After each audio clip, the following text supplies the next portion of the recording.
mean, you're a lot. You have. And I wanted, what we were saying that we didn't have It first was noticed in 1853 by the British botanist Richard Spruce, who was making collections on a river in Brazil, and he observed the people making some kind of an intoxicant out of this vine. And then a couple of years later, 1,000 miles away in a different part of the scene, he saw the same thing going on, and he noticed that this was a vine in the Malphigaceae. This is the family. Plants are divided as animals are divided into families, genuses, and species. And the Malphigaceae is this large family of tropical climbers. And not a whole lot was done with it. In the early 1900s, German ethnographers like Theodor Koch-Grünberg wrote about it and may have brought some samples back to Germany. But it really wasn't until the 1930s that anybody looked at this. Well, when you start looking, it's very interesting. It's there are all kinds of interesting things about it. It's a combinatory drug. It's not like peyote or mushrooms or datura, where one plant contains the full spectrum of the alkaloids necessary for the activity. It's a situation where two plants have to be brought together and combined in a certain ratio. And the way it's made and the plants that it's made with vary over a large area in the Amazon according to what plants are locally available. Also, the methods of preparation vary. So sometimes it's what's called a cold water infusion. That means that the smashed stalks of vine and the extractive chemistry works. The more gentle the extraction, the more complex the materials that will come out. So in a plant like Monasteriopsis caapi, you have at least three things that are potentially active: harmine, harmaline, and tetrahydroharman. The more complex the molecule, the general rule of thumb is the more complex the molecule, the easier it is on your system. So if you do a cold water infusion of Monasteriopsis caapi, what you get is the harmaline and the tetrahydroharman, and it tends to leave the harmine behind. But it also tends to be, because of this, less effective. All three of these compounds are monoamine oxidase inhibitors. That means that all three of them will contribute to synergizing DMT, which is present in the brew from the additional admixture. And the whole technology of ayahuasca is a technology of bringing these two plants together in correct ratios so that you strongly synergize visions, but not so strongly accentuate the unpleasant side effects of harmine, which are, basically vomiting and intense gastric rejection of it. This happens anyway. It's very purgative. So what evolved in Peru, and we have no notion of how long it's been going on, it's very hard to get archaeological evidence of drug use because it's such a subtle cultural phenomenon unless you actually find the ancient drugs, as in the case of some of the snuffs that have been found in the deserts of southern Chile recently. you're going to have to work from conjecture, mythology, possible vase paintings and stuff like that, or paraphernalia. The paraphernalia of the snuff cult makes it identifiable when you come upon it. But the paraphernalia of the ayahuasca cult is simply the same paraphernalia people use to cook and prepare food in the jungle. I mean, it's fires and pots and smashers and choppers. Anyway, for a very long time, this has been going on in South America. And it's still really to be studied. It's been kind of ignored. It's slightly surprising how ignored it's been because it represents such a major psychedelic religion. I mean, probably millions of people, possibly millions of people, I would think, are involved in this right now. And it's hard to say whether it's growing or shrinking. Peru, which is one of the 4 or 5 countries where this is going on in a major way, is in a lot of turmoil. On the other hand, turmoil has characterized most of its history. Ayahuasca is a phenomenon of the country people, of the campesinos and the mestizos, and it's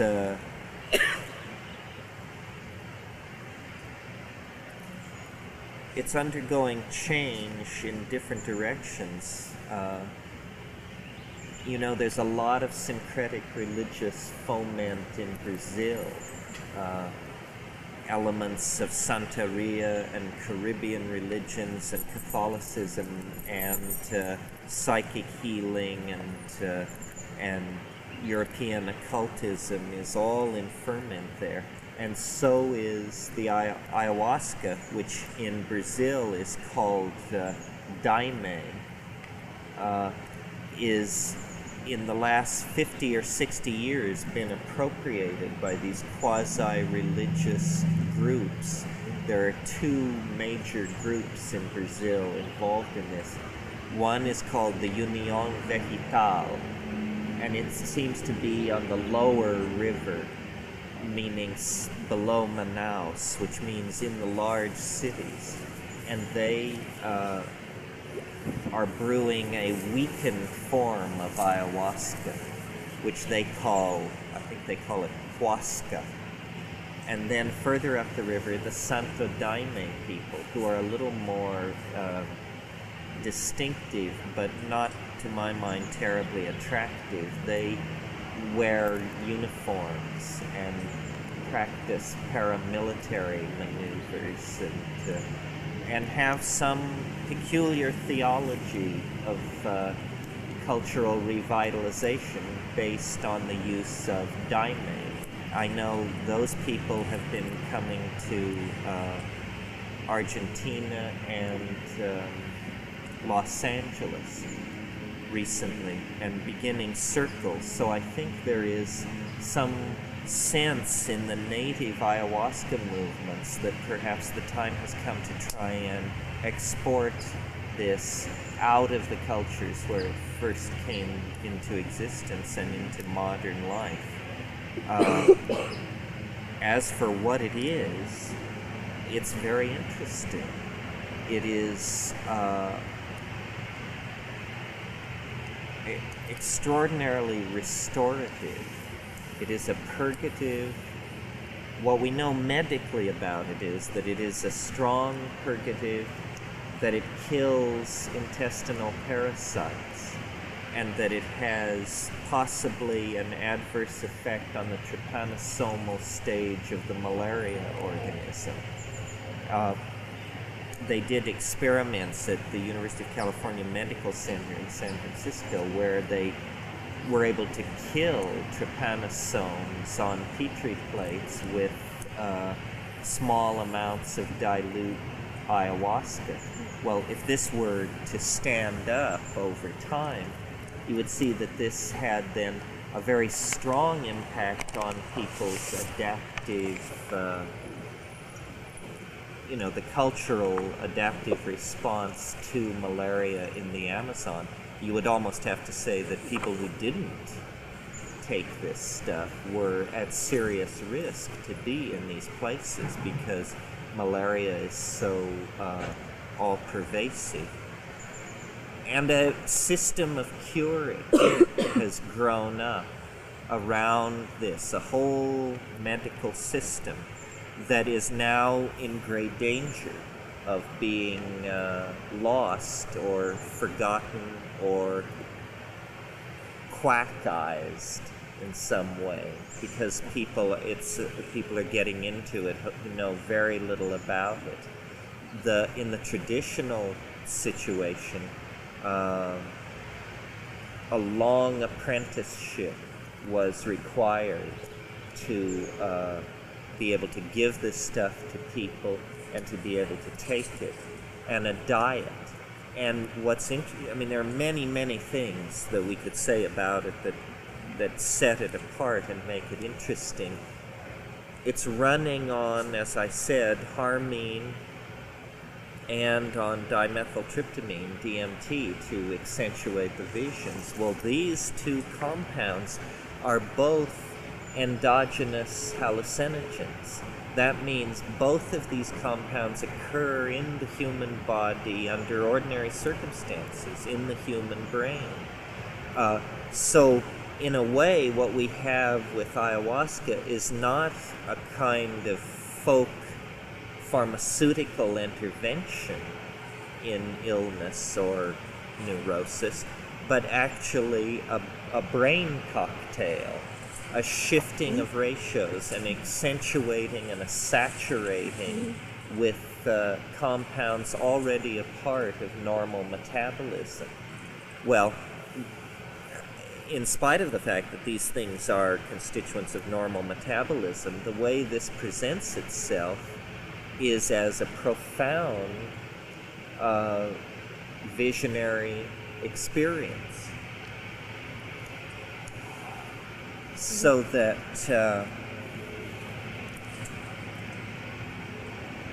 and it's fairly brief. It lasts about 4 hours, and then there's a long gliding integration, and there is never a particular energy loss. In a way, you seem to have taken one small step which you are not asked to retract. There is no energy debt. This is very interesting and is a hint that the right strategy with these shamanic hallucinogens is this effort to see them as intervention into ordinary brain chemistry that is shifting ratios but not adding new factors into the mix. And I don't know how many of you have been here for all of these lectures, but in many of the lectures we've touched on the unique ability of ayahuasca to promote synergy, synesthesias, situations where music is beheld, specifically the self-generated music of these tribal groups, that these songs that are being sung are to be appreciated pictorially. They are sculptural constructs in an idiom of sound that is intended to be beheld. So, and this is something that we have no cultural lock on. We have nothing comparable to this. When the people like Koch Grünberg and the early people into the Amazon began naming the suspected active agent in ayahuasca, they called it telepathy, because they believed that group states of mind were being generated in these tribal groups. And in fact, this is not that far off the mark. I mean, a kind of pedestrian notion of telepathy is, I think you hear what I think. But notice that even though thinking is not an audial function, the cultural assumption is that thought would be heard. there's no reason for this. I mean, thought could be felt or it could be seen. And this, in fact, appears to be what is happening. DMT, this domain of compounds that I'm interested in, that I keep restricting our attention to, these indole tryptamine hallucinogens, it's because they are so much like brain chemistry and they act so directly on the language forming centers. DMT can trigger spontaneous glossolalia, the shift in neural processing that takes place in the presence of ayahuasca causes songs to be beheld. What we're moving here in is the realm of signal processing, perception, and language generation. This is where these things are particularly targeting, and in different ways. For instance, I talked about how the mushroom speaks. Psilocybin, 5-hydroxy-N-dimethyltryptamine. Again, just a gnat's eyelash away from these other compounds. It speaks. Another causes music to be visible, so forth and so on. Another triggers glossolalia. So, for me, what is interesting about the ayahuasca phenomenon is the idea that what is happening here is a kind of recreation in the new world of this symbiosis with a plant that I suspect lay behind our prehistoric condition. That in the past, before history, during the melting of the last glaciers and before, 15 to 25,000 or more years ago, a whole different kind of mental life was available to human beings. And it was not a diminished or brutish mental life. It was a tremendously rich, integrated kind of mental existence that lay beyond the contradictions of dualism and class structure and division of labor and all of these things that we associate with our fall into history. And it would be tremendously illuminating to this idea of a symbiosis in prehistory, to then be able to study a living example of this.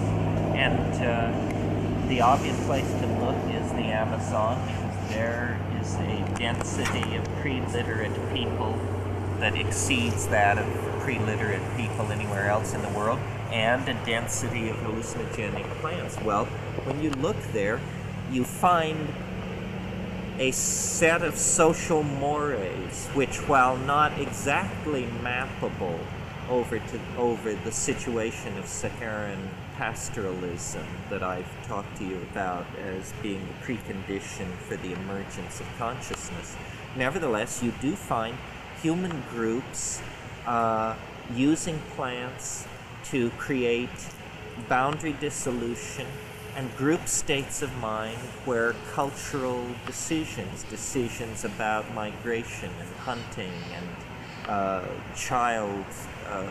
how many children the tribe wants to see in the coming year, and this kind of thing is all routinely decided. Well, because this vegetable matrix, this integrated system of chemical relationships that is represented by plants is really the regulator and governor of the ecology of the planet, we have to come to terms with it.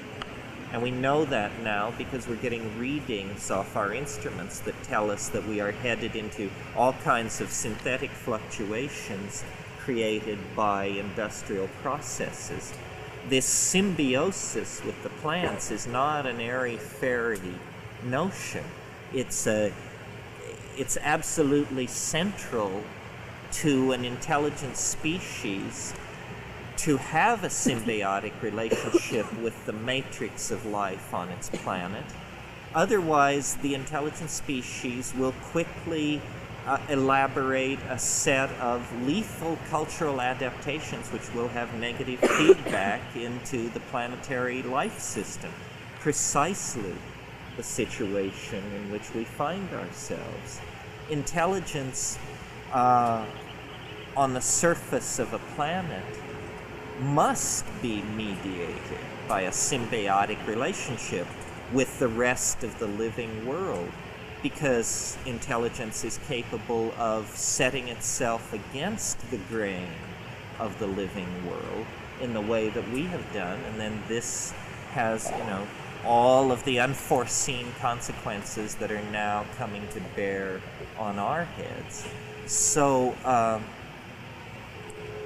think it's worthwhile to take seriously the thing that something unusual is going on with ayahuasca in the Amazon, that this is not simply another native shamanic use of a plant, and that we can send down some ethnographers and anthropologists and understand it. That in fact this may be the last existing remnant of real partnership society, where partnership means not something as trivial as overcoming gender polarities, but as overcoming the plant-animal polarity and creating a civilization that's plugged directly into a sense of bios. Yeah. Of course, question, since symbiosis by definition is a situation where mutual benefit is derived from cooperation. So it's not parasitism, where one organism actually draws energy from another and lowers the adaptive capability of that organism. It's mutual benefit. In the case of ayahuasca, this is a tough question, because the Banisteriopsis liana is perfectly capable of supporting itself as a wild plant in the jungle.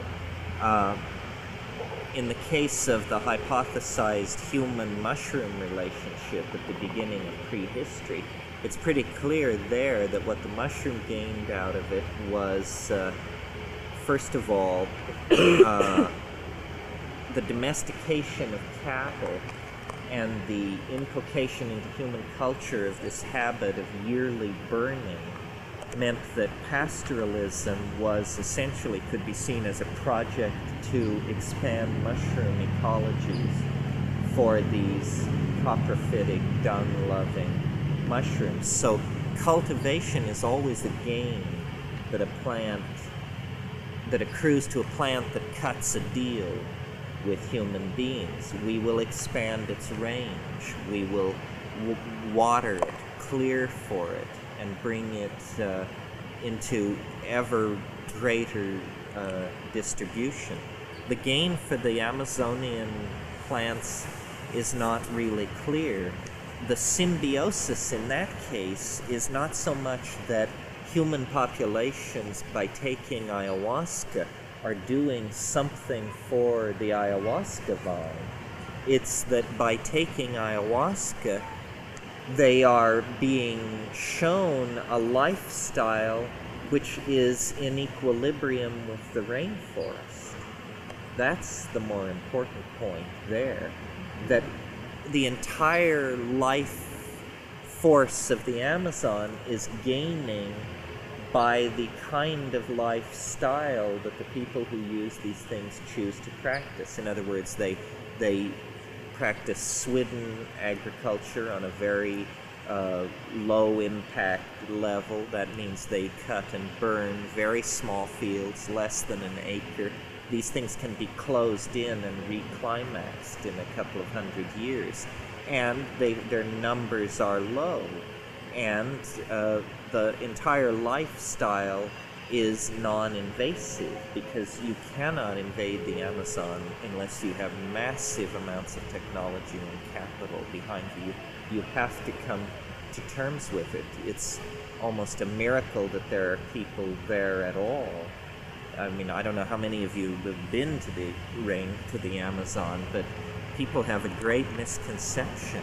They believe that vegetable lushness must signify a protein-rich environment, that surely in these thousands and thousands of tons of plants, it must be an easy life. There must be lots of food and fruit and meat. And, well, what's actually going on is the Amazon is an alluvial plain from the Andes that has been washed down. It's basically quartz sand. And where it isn't quartz sand, it's laterite. And this unbelievable climax jungle that covers every inch of it is, it's taken 220 million years of continuous evolution to get this trick down. And the way the trick is done is every bit of biologically usable material is in a living system. I mean, they estimate that 95% of all organic material in the Amazon at any one moment is in a living system.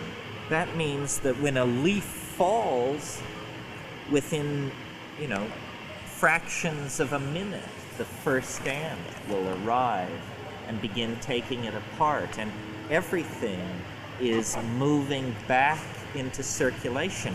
In an evolutionary situation like that, there is tremendous competition for protein, and protein cannot then be concentrated in nuts and luscious fruits and root crops, because protein must be kept circulating. So consequently, it's very thin in the Amazon, and there is no way to support a large population.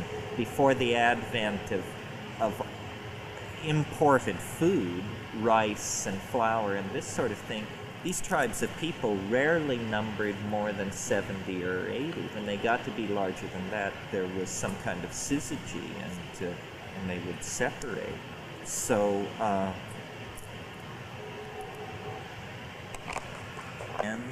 that is primarily psychedelic, primarily springs from intuition. Yeah.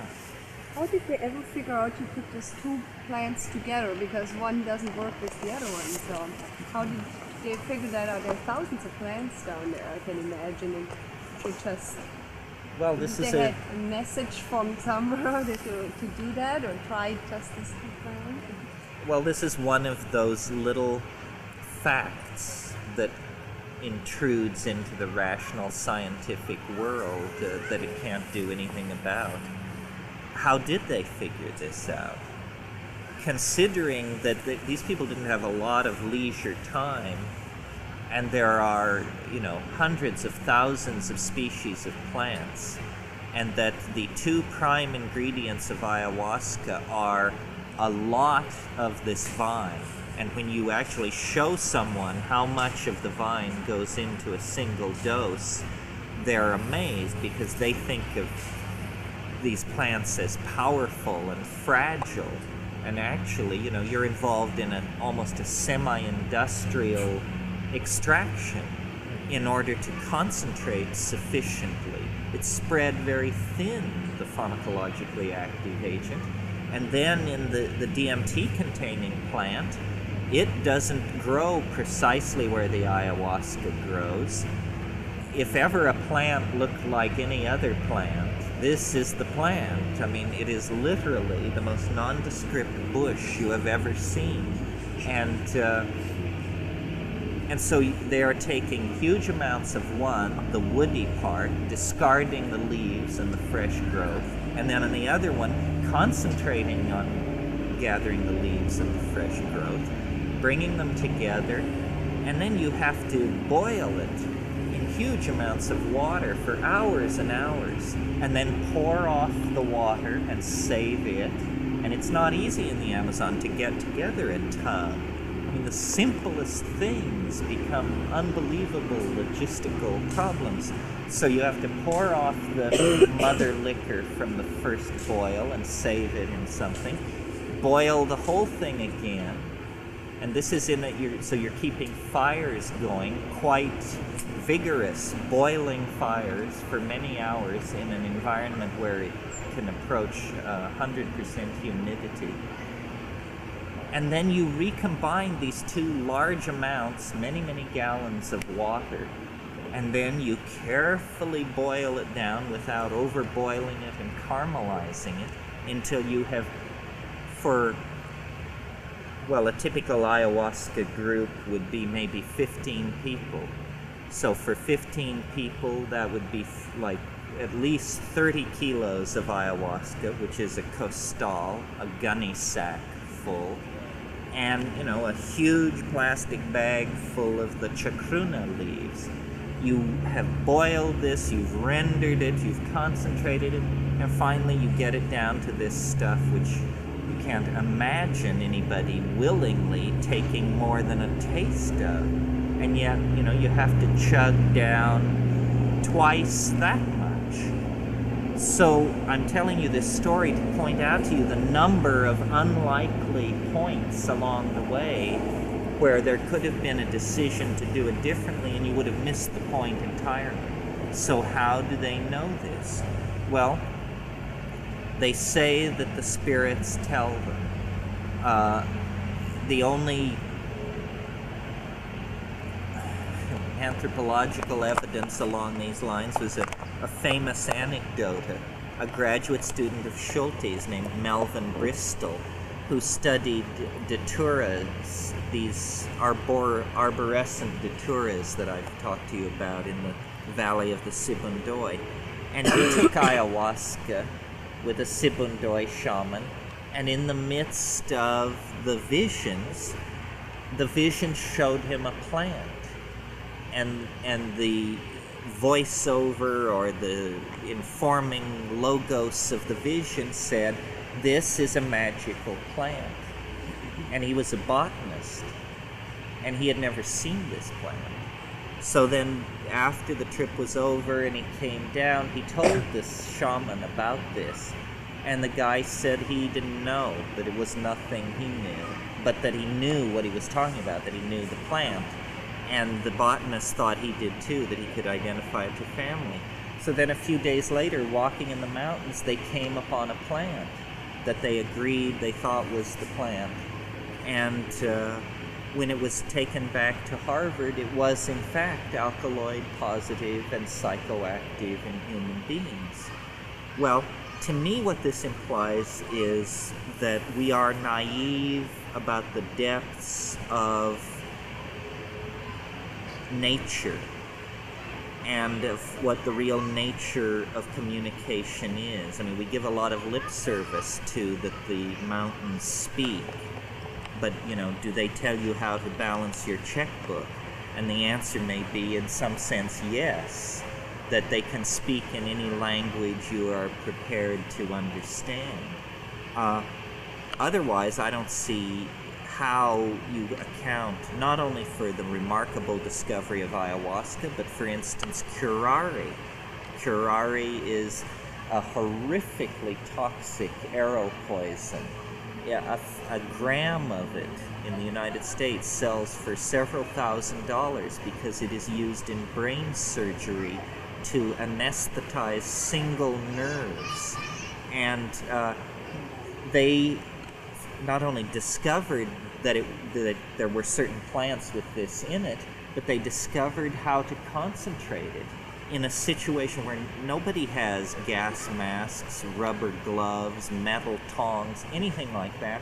They will troop out into the woods and prepare curare and go from the raw plant, render it down in these pots where if you stand downwind from this, you're just dead meat, and then bring it back and sell it to traders.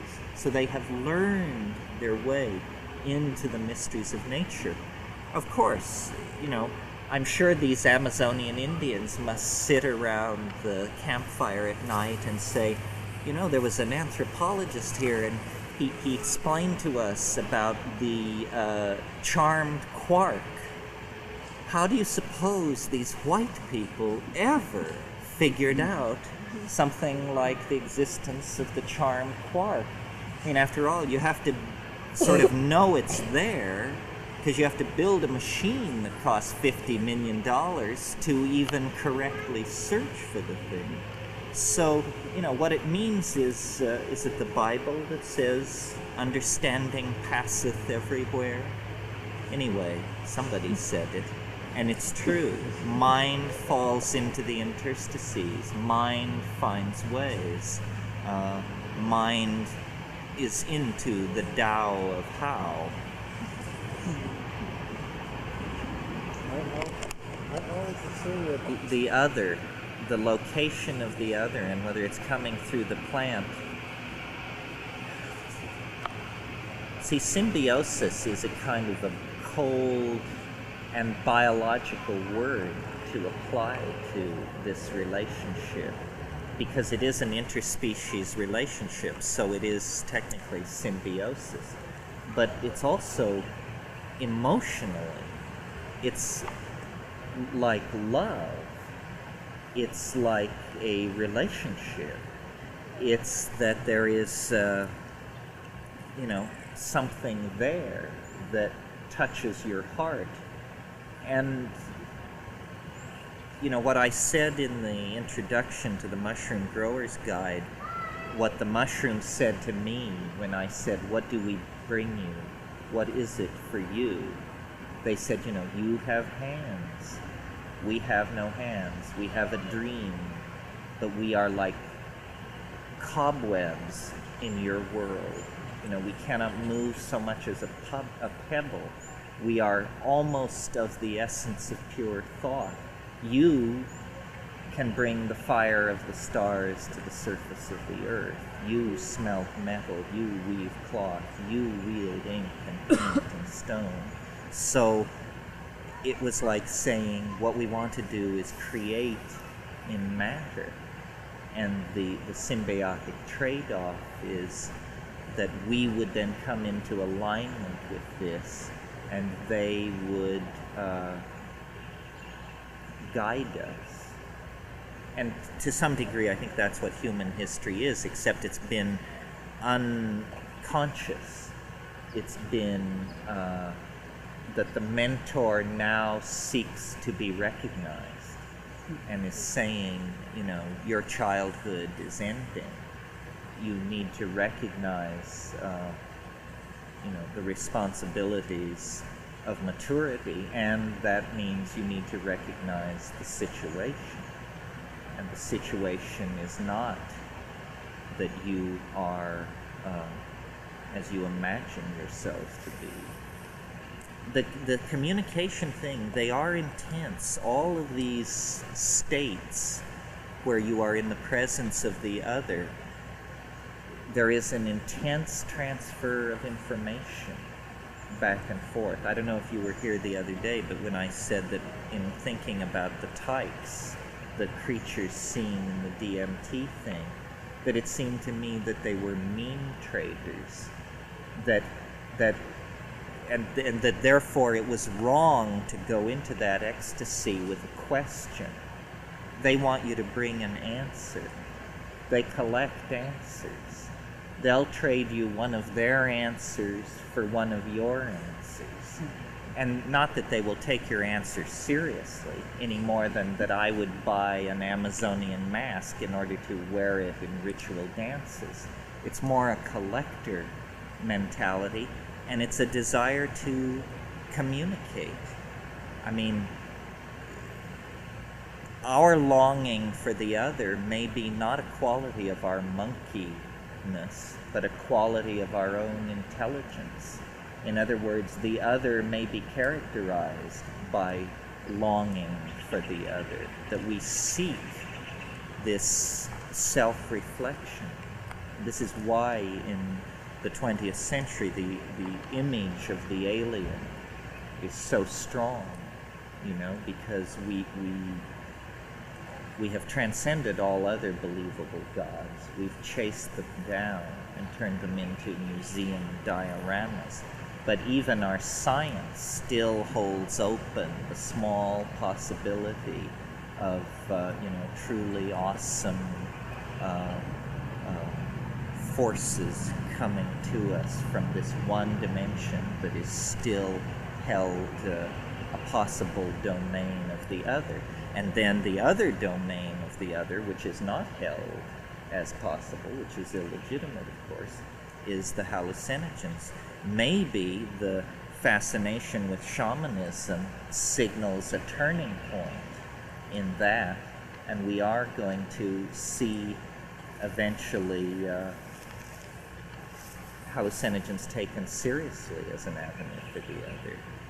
The fact that Carl Sagan would come to see me in Hawaii just to make sure, just to satisfy himself that it was in fact preposterous and outlandish, indicates on what unsettled and shifting ground these people operate. We shouldn't be cowed by science. I mean, look at this cold fusion episode. Whatever else it proved that they don't know what's possible. I mean, it took them weeks and weeks to sort this thing out, and they even had mechanisms by which it could be so. And they said, well, now we believe that it could be so because certain exotic this and that reactions, which are ordinarily not seen, might account for the ratio of isotopes that are being measured. So what it means is, when you put pressure on them, they don't know. They'll scramble every which way because they want to get the lid back on and say, well, it is astonishing, but not paradigm shattering. It is progress within the paradigm, but it does not do damage to the epistemic machinery itself. But whether or not this fiction can be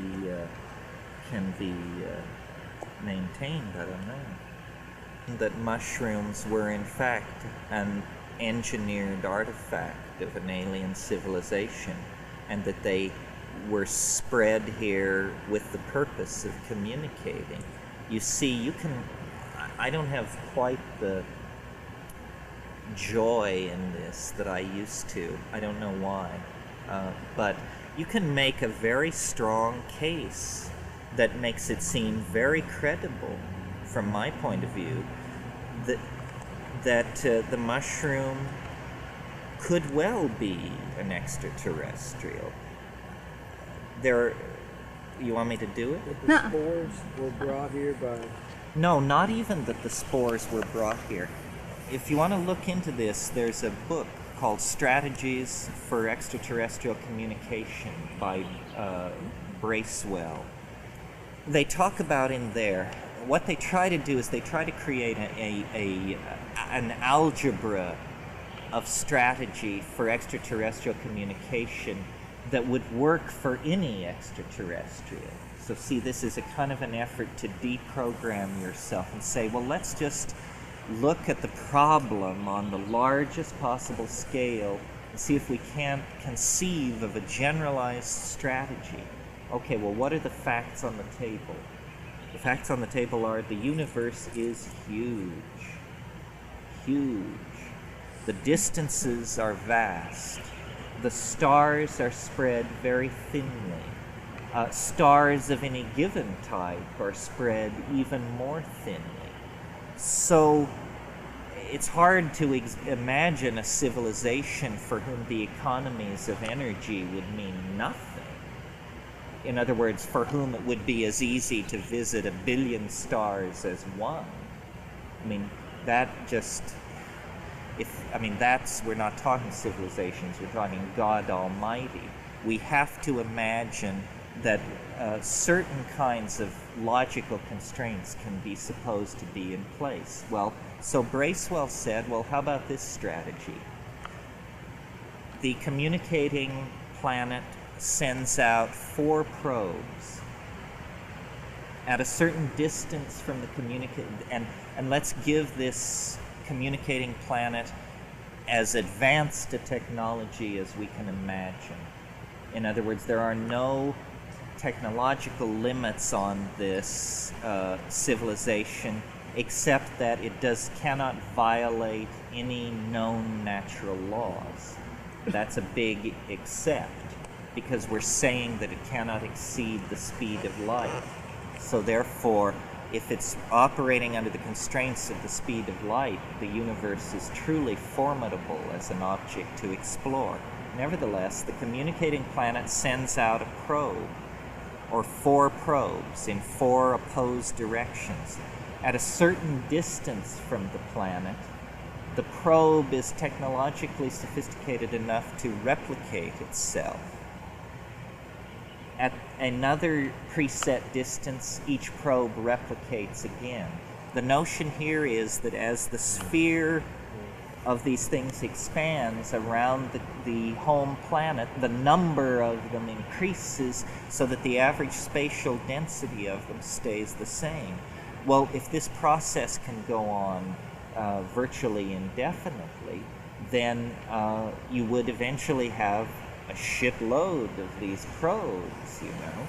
But there are problems there. I mean, where is the raw material that these things are constructed out of? Well, obviously, the smaller you can make them, the less raw material you will need. So there is tremendous pressure on micro-miniaturization of this probe. Well, when you look at micro-miniaturization, the kinds we know about that perform complex tasks are cellular machinery. So let's assume that this civilization can build machines at the cellular level. Well, then what you would build is a gene packet of some sort, a generalized gene packet linked to a message unit, encased in an extremely impenetrable and highly radiation resistant outer shell. Then you would, well, then there are other tricks. For instance, it would be nice to propel this thing some way. You could get the job done with what's called Brownian motion, which is simply randomized drift of particles. They would percolate through the galaxy from a given source on over about 300,000 years. Well, actually, in terms of processes on the astrophysical level, that's pretty rapid. That without any propulsion system at all, these stars, these small probes would percolate out through a volume the size of the galaxy within 300,000 years. Now, if you could give them some kind of propellant system, any kind of directional ability to move, you can chop these numbers down pretty dramatically. Well, so then laying aside all these theoretical considerations, then you say, well, is there anything in nature like that? And then you look at the spore of a psilocybin mushroom like Stropharia cubensis. The first thing you learn when you get into spores is that they're made out of this really unusual material. It is the hardest organic material known. It is not only hard, it is electron dense. This means that electrically and chemically, it is more akin to a metal than anything else. It is a super electron dense organic chelate. Well, then you look, for instance, at the color of the mushroom spore. It is deep purple. This is exactly the color that you would paint a spacecraft if you wanted it to reflect radiation in the far ultraviolet end of the spectrum. Ultraviolet radiation is extremely disruptive to genetic material. If you have genetic material and you want to shield it, the first thing you're concerned to shield it from after cosmic ray impact is ultraviolet radiation. So then you look at what is contained inside the mushroom spore. Well, there's a little bit of DNA, and it contains a message for an organism that is a generalized organism for living on organic matter. It can live on, these are called primary, I can't remember what it is, decomposers. So it lives on organic matter. Well, then you look at the situation in Africa, the pastoralism and all that, and I haven't talked about this yet because I've sort of presented the human mushroom situation as a natural evolution. But in fact, isn't it odd that as these pack-hunting primates with this evolving group of pack signaling behaviors move into the grassland, there are the ungulate mammals evolving, and among the cattle, the coprophytic mushrooms appear in the dung. It's a little suspicious. It's like it was placed in our path. It's not the only instance of this kind of thing. Notice that if Wasson is right about the hallucinogens used at Eleusis, what was used was ergotized beer made from ergot-infected rye. Rye is a domesticated grain. So what is it about that we get into these situations of domesticating a plant or an animal, and then we find a hallucinogen has insinuated itself into the situation so that we can't fail to notice and react to it? Well, it's entirely a super civilization that wanted to see the universe with some kind of a message. Is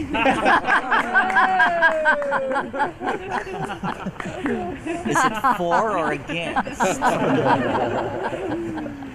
Sending out some fresh spores. That was the Viconian thunder.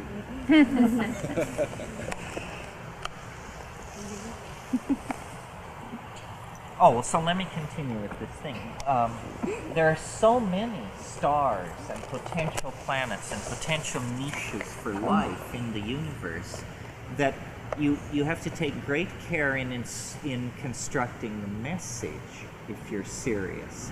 And the message logic shows us, I think, and Steven Spielberg led us in this perception, that the message has to be of the nature of phone home. In other words, you must announce yourself to us. We have passed out a zillion lottery tickets. If you have the winning number, call 344-5688 between the hours of, and then there will be a payoff. Well, isn't it interesting then that as soon as these consciousness synergizing hallucinogens turn up in the symbiotic relationship between ancient human beings and cattle, that what abruptly begins to happen is accelerated technological innovation, so that by 20,000 BP, a bone antler technology is beginning to appear. After 1.5 million years of chipping stone, suddenly there is interest in bone, antler, beadwork, drills, all kinds of things are appearing that were previously extremely rare or completely unknown. The time wave that we looked at last week, I mentioned to you then that seems that most applicable to the history and evolution of technology. Almost as though the tool-making function of human beings is what really is stretching the envelope of the human context in nature, and that it isn't our political systems or our philosophies or our social organizations, but that technology somehow is the cutting edge of which these things are then the shock wave. And this would be a sort of McLuhanist analysis on culture, that the real force that is building culture is always technological. Remember, I quoted the sociologist Jacques Ellul, who said, there are no political solutions, only technological ones. The rest is propaganda. And then he wrote a whole book explaining what he meant by political, technological, and propaganda. If this extraterrestrial scenario were found to be true, then it would explain to some degree this self-replicating informational engine that we have turned our species into, in complete contravention to the ordinary laws that operate evolutionarily on ordinary species, that we have become something else. I mean, you're a lot.